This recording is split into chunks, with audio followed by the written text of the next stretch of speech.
Now, we're going to hear from an interventional cardiologist with over 25 years of experience.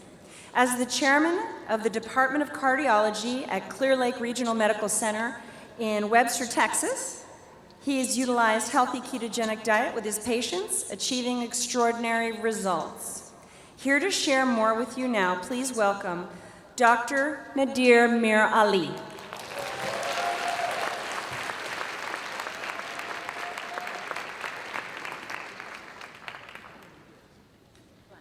Oh, great. All right.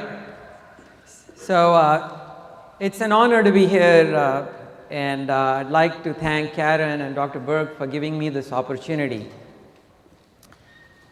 A lot has been talked about the LDL cholesterol, and I want to have a show of hands as to how many of you think of LDL as bad.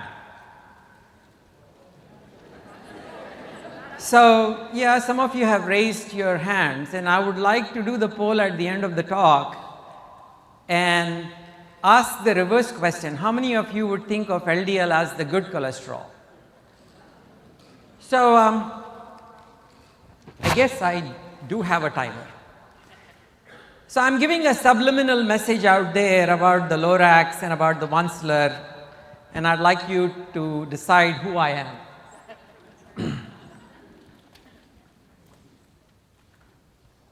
Is this supposed to work? So I don't know why the slides are not forwarding, but I don't want to lose any time. And so the lipoprotein system, I got to go back one slide. Okay, here it is. Cholesterol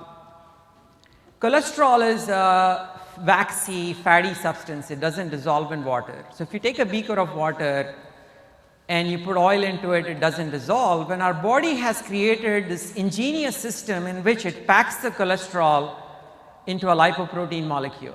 Now this has a phospholipid bilayer.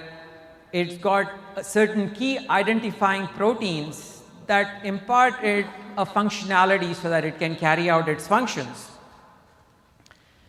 And there are several different lipoproteins, and they do an orchestrated dance to help us. And this dance has been refined through millions of years of evolutionary engineering. So although it shows many lipoproteins out there, what is common out there in terms of function is that the LDL participates in all of these.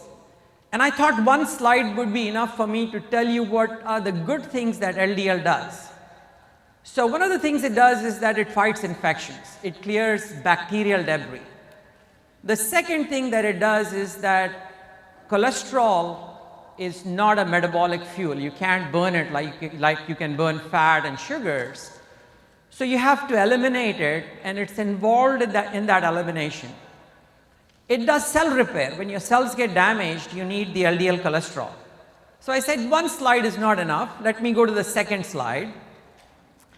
And in here, it's involved in receptor processing, insulin receptor processing.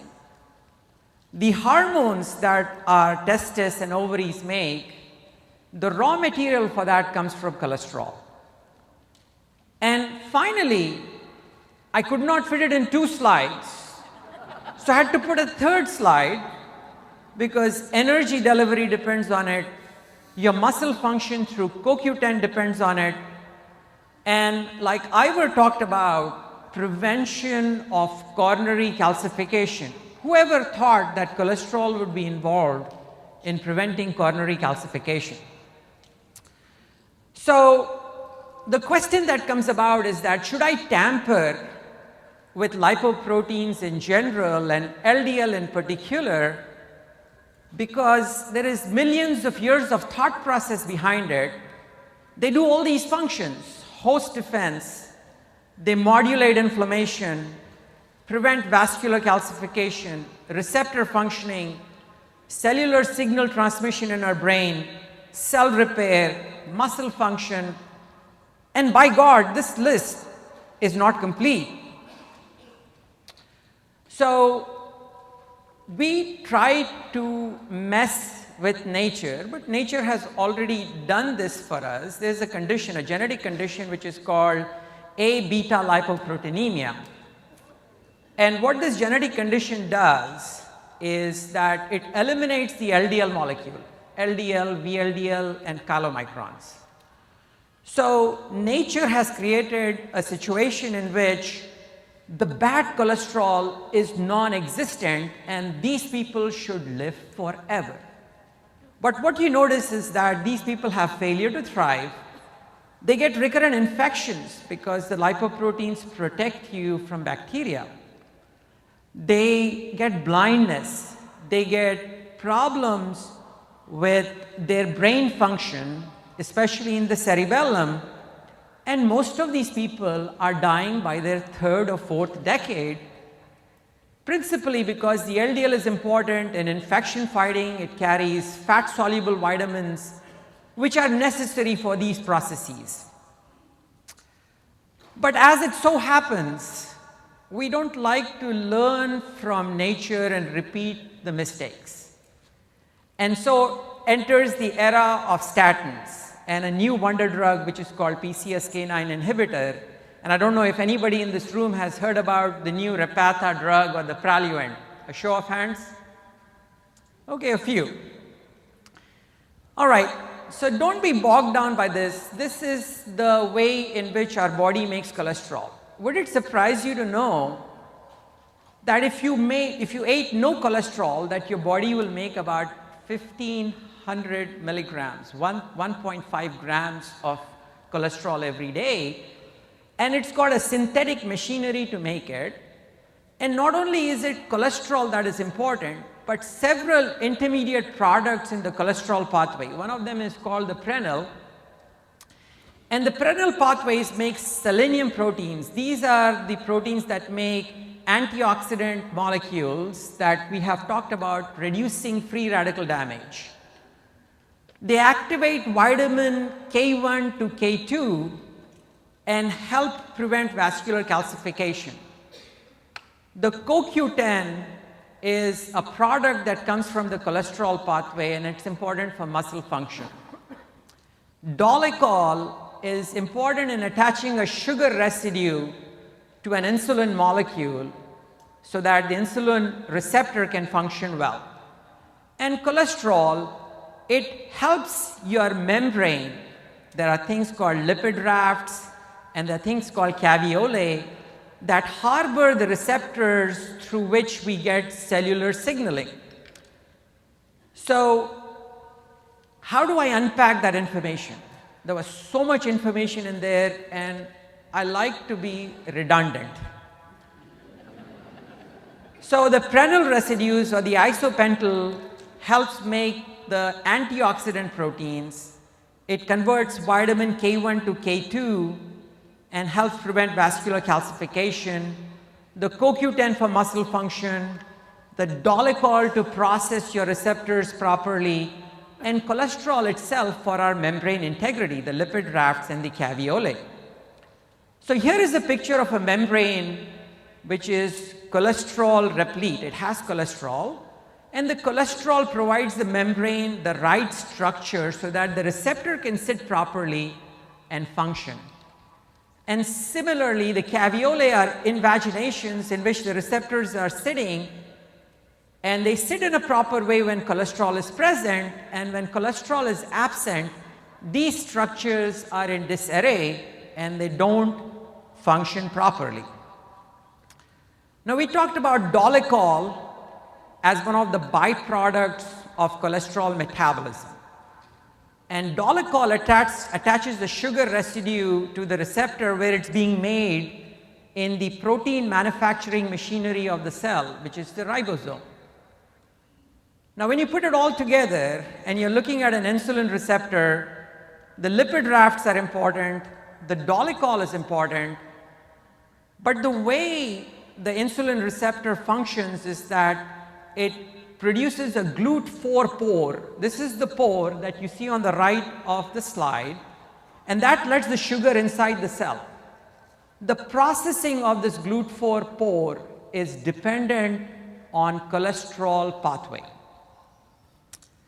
So you'd say, hey, Dr. Ali, you're talking so much biochemistry. We're not interested in that. Does this translate into any clinical information? And you'd be surprised to know that it does. This is the Women's Health Initiative study. About 10,000 women were on cholesterol medicines, 140,000 were not.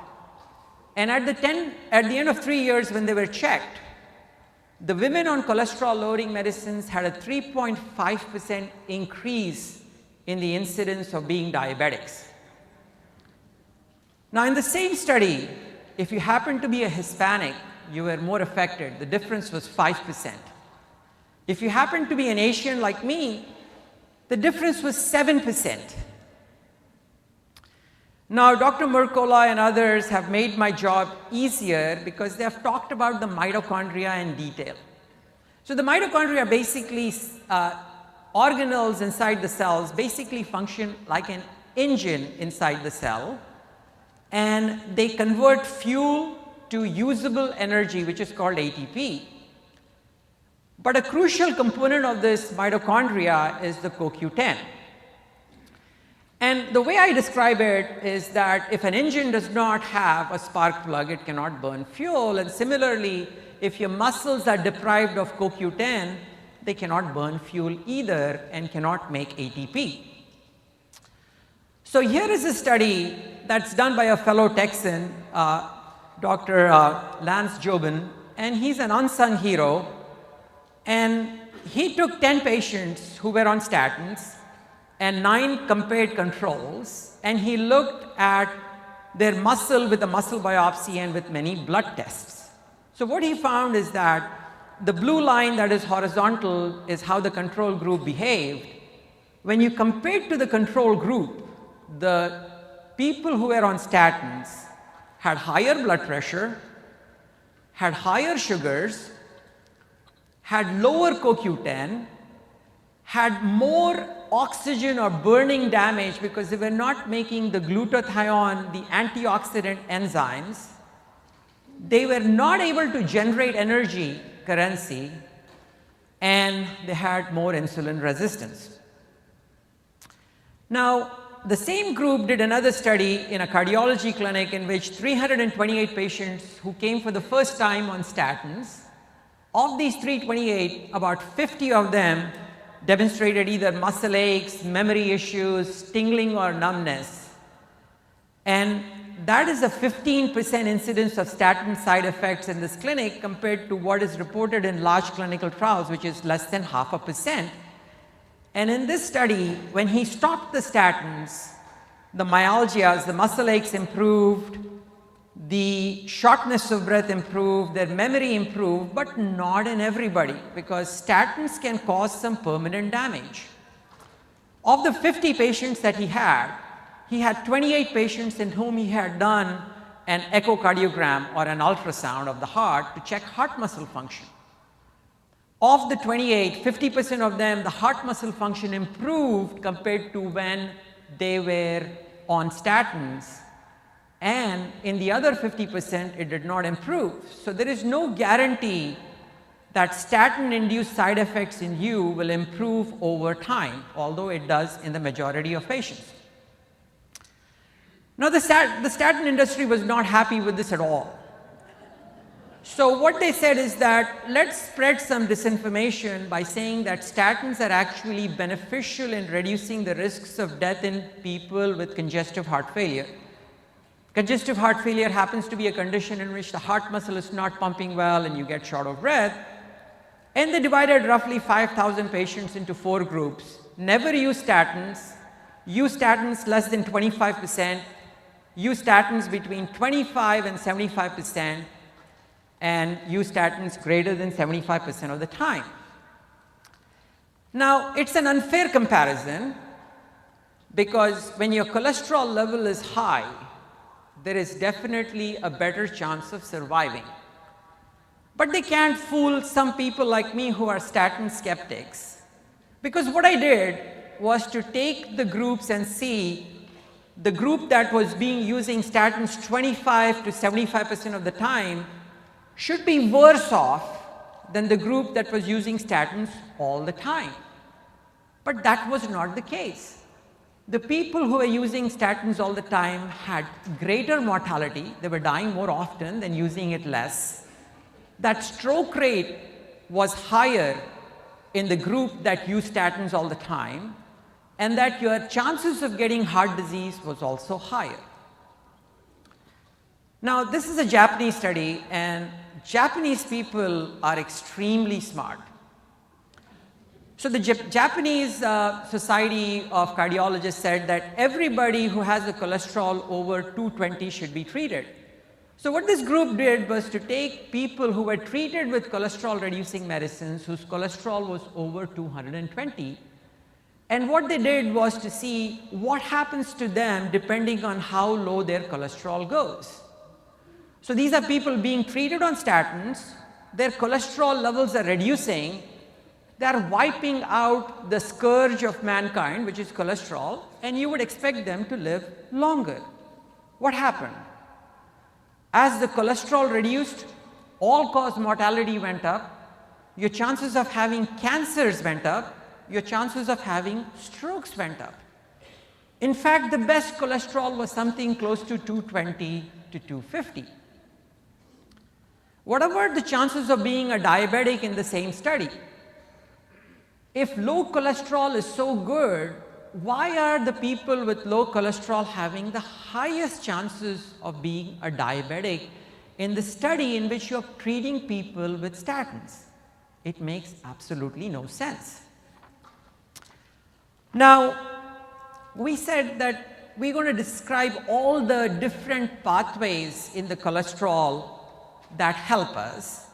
And in making cholesterol, the body makes something called prenyl intermediates that again take the protein manufacturing machinery and use it to make selenium containing proteins. These selenium containing proteins, glutathione peroxidase, is an antioxidant. It prevents damage from burning. And then there are several DNA repairing enzymes that are produced that are shown on the extreme right of the slide. And these DNA repair will protect you from having cancers. So is there evidence that you should ask me that treating people with cholesterol reducing medicines increases their risks of getting cancer? So this is a Danish study, Danes over 40 years of age who were either on cholesterol medicine or not on cholesterol medicine and analyzed who gets cancers. But I'd like to pause and say that this is again an unfair comparison, because if somebody has a cancer and they have high cholesterol, I would say, hey, you're going to live longer. And typically you would put people on high cholesterol on a statin, you would not put people on low cholesterol on a statin. So really the way you should do this comparison is like this. You should take the people who are on statins and see whether they're taking a low dose, which is green, a middle dose, which is yellow, and a high dose, which is red. And I put red there on for purpose, because the highest dose of statin was associated with the highest chances of dying. And the highest doses of statin was associated with the highest chances of dying from cancers. Now there's another study that's done which is called the PROSPER trial, and it was done in people 65 years and older, used pravastatin, about 3,000 patients in each group. Older people are at greater risks of having cancers, and a drug like statin can unmask that. What did we notice? We noticed that people who are older, who were put on pravastatin, have a statistically significant higher risk of getting cancers. I'll skip that slide. And by the way, if you skip a slide and if you don't understand a slide, I'll be posting my entire talk on Twitter. So Ivor did some of the work, heavy hitting for me, because he talked about coronary calcification. Do statins increase coronary calcification? In other words, if you increase calcium, you're actually causing plaque buildup. I refuse to call atherosclerosis or plaque buildup as atherosclerosis, because it implies that fat and cholesterol are a culprit in that, because those are the words that imply fat. So when you are making cholesterol, you again get prenyl intermediates, and these prenyl intermediates activate vitamin K1 to K2, and K2 activates a protein that prevents calcium buildup in the blood vessels of the heart. So cholesterol is involved in activating enzymes that prevent calcification in blood vessels. Is there evidence that taking cholesterol increases your coronary calcification? Yes, there is damning evidence with this regard, because this is a study done at the VA in diabetics. At baseline, there was a slight increase in calcium in the people who were on statins compared to the people who were not on statins. But you would say, hey, let's see what happens to them about 5 years, 4.6 years later. The people on statins, if anything, had higher calcium at that time compared to the ones who were not. And the rate of progression in them was much higher, as you can see on the right of the slide. Now, there is a new technique which is called coronary CT angiogram. You go and you take a picture of the blood vessels of the heart with an angiogram, which is guided by CAT scan, and it not only provides calcium, but it shows the entire blood vessels. So about 6,000 patients who were not on statins came for the study. Who did not have heart disease came for the study. About 2,000 of them were on statins, 4,000 were not. Would it surprise you after hearing me that the people who were on statins, the plaque that they had was much more calcified compared to controls, as is shown at the bottom of the slide. Now, we also get something called mixed plaque, which is plaque buildup which is soft and calcified. Mixed plaque was higher. And you'd say, hey, I would want to see soft plaque. Is soft plaque lower in this group? But even soft plaque was higher, although not significant. I want to give you more damning evidence. The blood vessels are composed of smooth muscle cells. So this group took smooth muscle cells, put them in a culture media, and they added increasing amounts of cholesterol medicine. What do you think happened? As they increased the cholesterol medicine, the calcification went up. Just to make sure that this was not an anomaly of any drug, they put a blood pressure medicine drug in that, which is shown on the right of the slide. When they put the blood pressure medicine drug, it did not change, which is out here, but when they added the statin back, the calcium increased. This is further damning evidence. When they looked at the cells on microscope, the cells that were calcified with statins were dying. They were breaking up. It's a condition called apoptosis, as you can see out there in this picture. All right, so I want your indulgence in here. It is not a complicated slide. So if a cell is dying, it gives cholesterol to the HDL molecule, the nascent HDL, and as it fills up with cholesterol, it looks more spherical. And our body has this ingenious system in which it transfers the cholesterol through a chemical called CTEP to what is called the bad cholesterol, the LDL. I refuse to call it that. And then that LDL cholesterol then gets taken up by the liver. Now, not to be outdone, I have an animation for this. So you can see that the HDL is transferring to the LDL. Thank you. And then the LDL then gets to the liver. The LDL receptor picks up the cholesterol and recycles it. The PCSK9 modulate this process. Okay, so this is basically showing that the body is very good at reusing its material. So pause for a minute. You are preventing cholesterol transfer from the HDL to the LDL, so your HDL level is high. Your LDL level is low. If you show this to any cardiologist, they will salivate over it. They'll say, man, this is one of the best things. Because as shown out here, your HDL, good cholesterol, is high, the LDL, so-called bad cholesterol, is low, these people should live forever. And this was an Illuminate trial done in about 12,000 patients. And what happened? The people who were given this medicine to reduce the transfer of cholesterol from HDL to LDL, more died despite having a beautiful lipid profile, more got cancers, more were hospitalized with heart failure, more had infections, and more had strokes. Okay, so I'm doing amazing with time, and with you being engaged, I feel a little relaxed, which is usually not me. So what I want to do is to tell you what a pharmaceutical company trial looks like.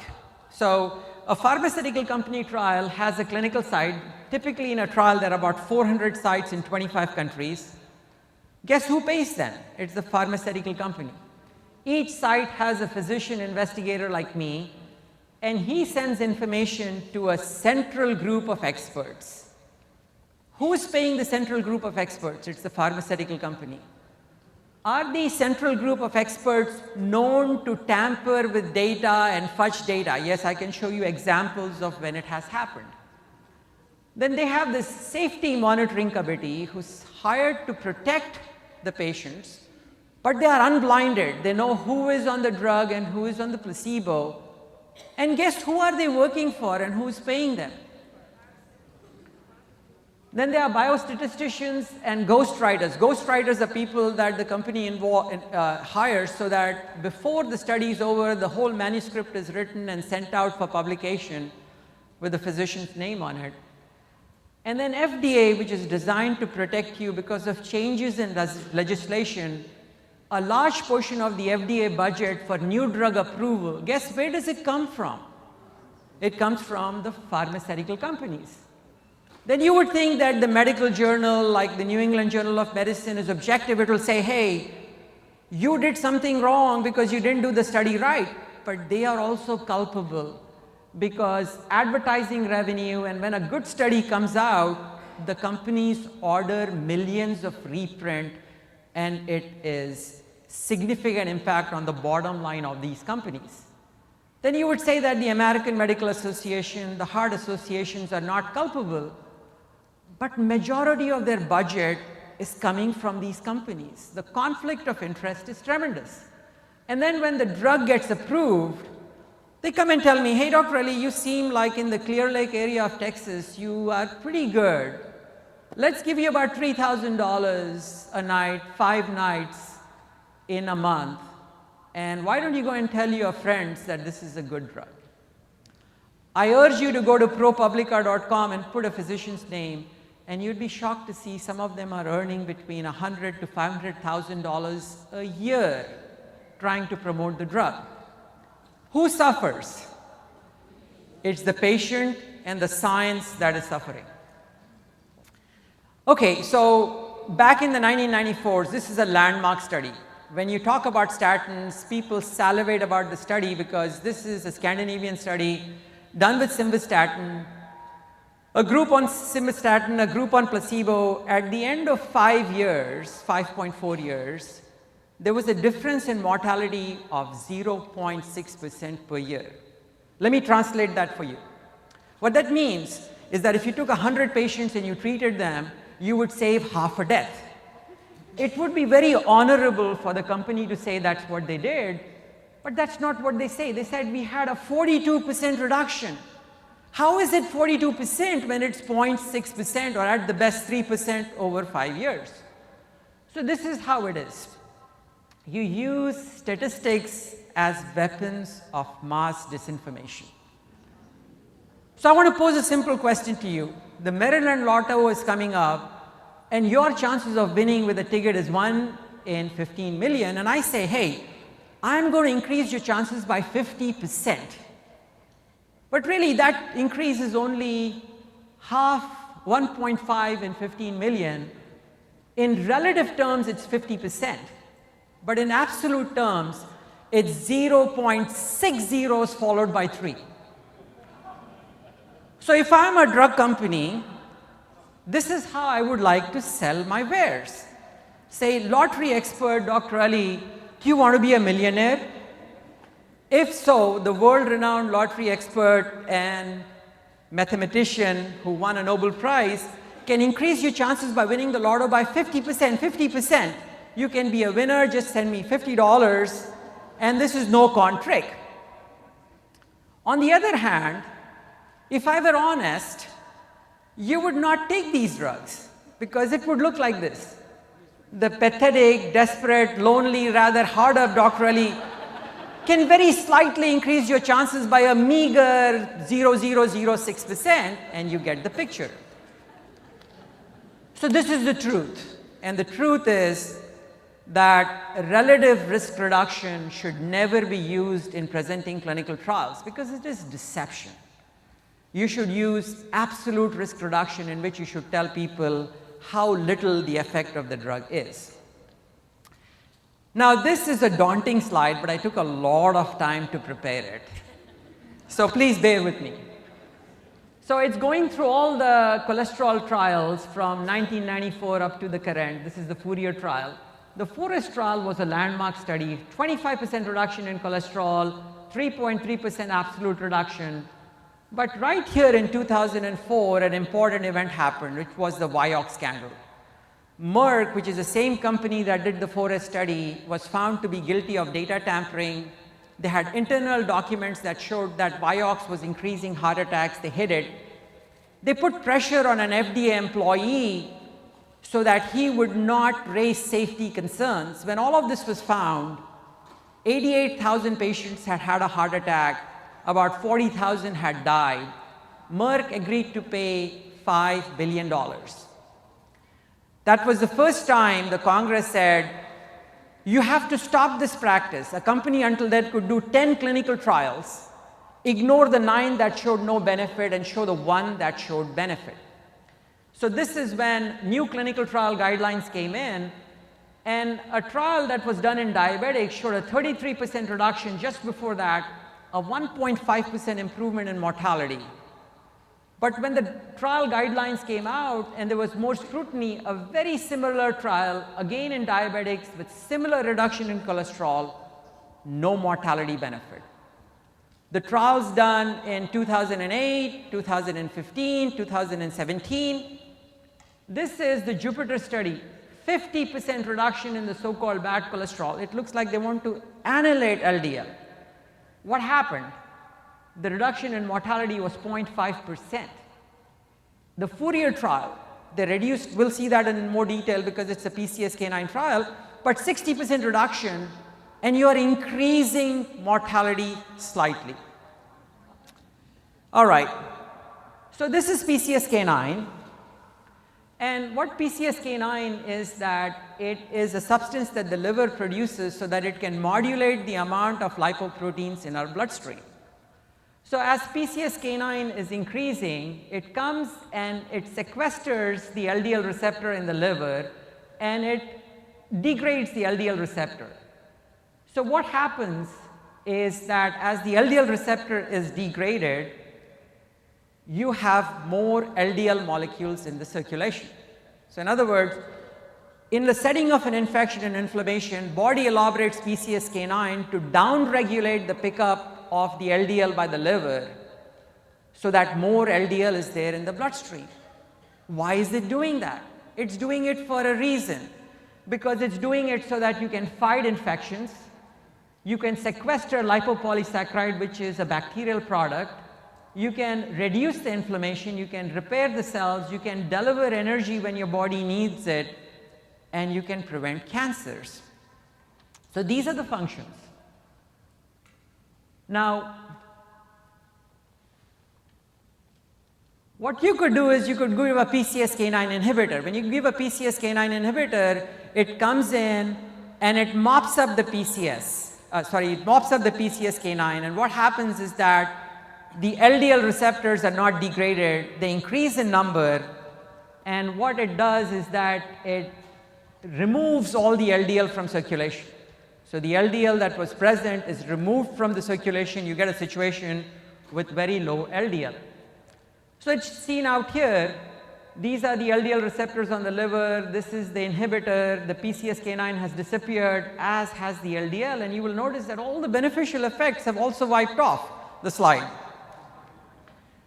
So what they did was they took 28,000 patients. 28,000 patients in a study in which half of them were put on a cholesterol reducing wonder drug, which is called Repatha. And they dropped the cholesterol to 30 milligrams per deciliter. And you would say, man, if you do that, you should eliminate death. Basically, you should eliminate death. But in this study, it was found that more people in whom you reduced the cholesterol died compared to the people whose cholesterol levels were slightly higher who were not on the drug. Now, this is not how the data is presented to the physicians. The physicians talk about this as if this is the new thing, the new wonder boy on the block. So this is borrowing a slide from David Diamond, which says that dying with corrected cholesterol is not a successful outcome. So what is PCSK9? PCSK9 is something that evolved at a time when there was nutrient depletion, when we had repeated periods of fasting. The reason it was produced is because you would have energy delivery without sequestering the lipoproteins. It evolved because when you have an infection, it's an acute phase reactant, it activates the lipoproteins to create host defense, immune surveillance, reduce cancers, and modulate inflammation. And I won't have time to get into it, but it also causes reverse cholesterol transport. And there's a new way in which the body eliminates cholesterol that we have found, which is transintestinal ties rather than through the biliary tract. So I'm summarizing and I'm really ahead of time.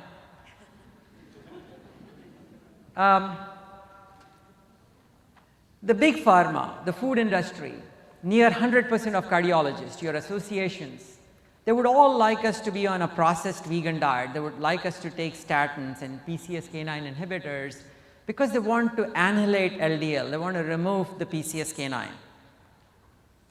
Should we trust them for nutritional advice, for drugs? Or as Dr. Mercola says, and I don't think he's here anymore, he's catching his flight, take control of your health and be a critical thinker yourself and guide your treatment based on your individual response. You really have to take this responsibility on your own.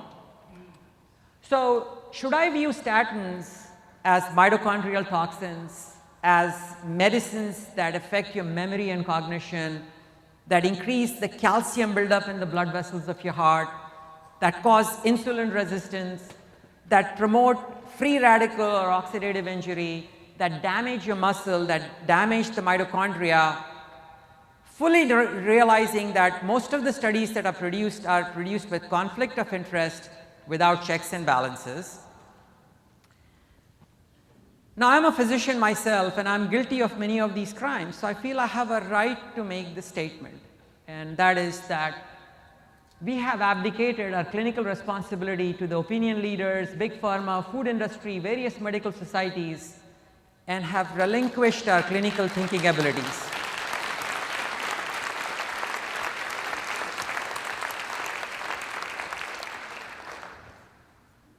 Consequently, somebody said this, and it's not untrue, healthcare providers are either the second or the first leading cause of death. So, 2 more slides and I would still be ahead of time. So if a physician is asked to prescribe a statin, don't you think that it is important for the physician to discuss with the patient that these are toxins to your muscles, that there is minuscule and inconsistent and sometimes absent benefit from these drugs in terms of mortality reduction, that you're going to give these statins to young people for 30 to 50 years, that there is conflict of interest in all the trials that they have been done, that there are no checks and balances that is protecting the patients. And should he discuss the side effects? on muscles, memory, vascular calcification, diabetes, heart failure, infections. And by God, I cannot complete that list.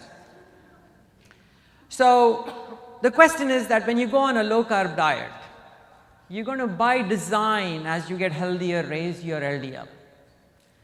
And I think we should celebrate it because the LDL is going to make you live longer, be smarter, have lower infection risks, lower cancer risks, as long as you satisfy this. Your HDL is high, your triglycerides are low, and you are insulin sensitive. So I'm shocked that I have 5 minutes, 14 seconds on the timer.